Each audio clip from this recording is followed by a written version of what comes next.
ಸರ್ಕಾರದ ವಿರುದ್ಧವೂ ಕೆಂಡಾಮಂಡಲರಾಗಿ ಕಿಡಿಕಾರಿದ್ದಾರೆ ಪ್ರಮೋದ್ ಮುತಾಲಿಕ್. ಶ್ರೀಕಾಂತ್ ಎಲ್ಲಾ ಕೇಸ್ನಲ್ಲಿ ನಿರ್ದೋಷಿ. 92ರ ನಂತರ ಶ್ರೀಕಾಂತ್ ವಿರುದ್ಧ ದಾಖಲಾದಂತಹ ಕೇಸ್ಗಳಲ್ಲಿ ಅವರು ನಿರ್ದೋಷಿ ಅಂತ ಸಾಬೀತಾಗಿದೆ. ಎಲ್ಲಾ ಕೇಸ್ಗಳಲ್ಲೂ ಕೂಡ ಶ್ರೀಕಾಂತ್ ವಿಚಾರಣೆಗೆ ಹಾಜರಾಗಿದ್ದರು. 92ರ ನಂತರ 3 ಕೇಸ್ ಆಗಿದೆ, ಆಗ ಯಾಕೆ ಬಂಧಿಸಿಲ್ಲ? ಕಾಂಗ್ರೆಸ್ ನಾಯಕರು ಗುಂಡಾ ರೀತಿ ವರ್ತಿಸ್ತಾ ಇದ್ದಾರೆ. ಸರ್ಕಾರದಿಂದ ದಾರಿ ತಪ್ಪಿಸುವ ಕೆಲಸ ನಡೀತಾ ಇದೆ. ನನ್ನ ಮೇಲೆ 110 ಕೇಸ್ ಇದೆ, ನನ್ನನ್ನು ಗಲ್ಲಿಗೇರಿಸಬೇಕಿತ್ತು. ಶ್ರೀಕಾಂತ್ ಬಂಧನವಾಗಿ ನಾಳೆಗೆ 1 ವಾರ ಆಗುತ್ತೆ. ಶ್ರೀಕಾಂತ್ ಕುಟುಂಬ ಆತಂಕದಲ್ಲಿದೆ.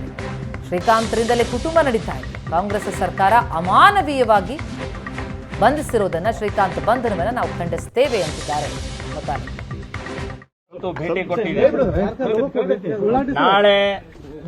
ನಾಳೆಗೆ 1 ವಾರ ಆಗುತ್ತೆ. ಅವ್ರ ಮನೆಯವರು, ಅವರ ಮಕ್ಕಳು, ಅವ್ರ ಚಿಕ್ಕಮ್ಮ, ಅವ್ರ ಅಣ್ಣ ಎಲ್ಲ ಇದ್ದಾರೆ.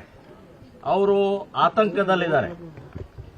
ಬಿಡುಗಡೆ ಆಗುತ್ತೋ ಇಲ್ಲೋ ಮತ್ತು ದುಡಿಯುವವನು ಅಂತ.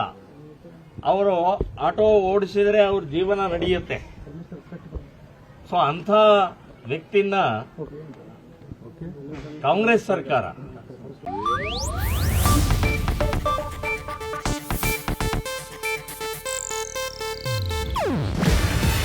ಇದು ಏಷ್ಯಾನೆಟ್ ನ್ಯೂಸ್ ನೆಟ್ವರ್ಕ್ ಪ್ರಸ್ತುತಿ. ನೀವು ನೋಡ್ತಿದ್ದೀರಾ ಏಷ್ಯಾನೆಟ್ ಸುವರ್ಣ ನ್ಯೂಸ್.